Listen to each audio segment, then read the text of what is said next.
السلام عليكم ورحمة الله وبركاته أعزائي المشاهدين. طبعا دي مقدمة فيك جدا. بصوا، خلينا نتفق اتفاق ضمني أو اتفاق بالحب، من غير سكريبتات ومن غير تحضير. برحب بيكم من قلب الإمارات وجزيرة الحديريات مع الفيو الرائع اللي في ظهري ده. مش عارف شايفينه ولا لأ، الهلال في السماء فوق والغروب مع السحاب. أهلا بيكم في قناة فيلم وعلم. القناة دي ده أول فيديو، معرفش هيبقى فيه إيه تاني قدام، معرفش إيه اللي ممكن يحصل، معرفش هكمل ولا لأ، بس هكمل، هتكلم. فيديو أسبوعي، فيديوهين في الأسبوع مش هتفرق، بس هكمل. فيلم وعلم بتتكلم عن إيه؟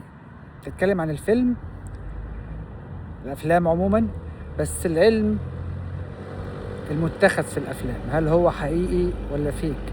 هل هو حقيقي ولا في دراما زيادة عن اللزوم أو في أوفر؟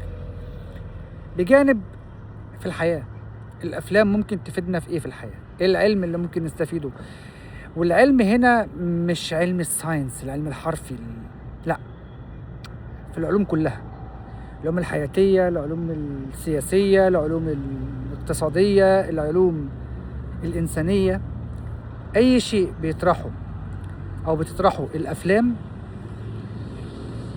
الفكرة الأساسية والهدف الأساسي هنحلله هنا مع بعض بكل بساطة وبكل موضوعية وبكل شفافية. أنا معاكم أيمن المصري، ده اسمي، مش عشان أنا من مصر، ده اسمي أيمن المصري، وده يشرفني طبعا. وعايش في الإمارات ومقيم في دولة الإمارات الحبيبة والعزيزة والغالية جدا على قلبي. بحييكم وتنوروني وتشرفوني في أول حلقة. دي حلقة أو مش حلقة، ده فيديو تعريفي كده، هثبته على القنوات كلها عندي، في كل القنوات، بحيث ده كأنه فيديو تعريفي كده. وبسم الله نبدأ.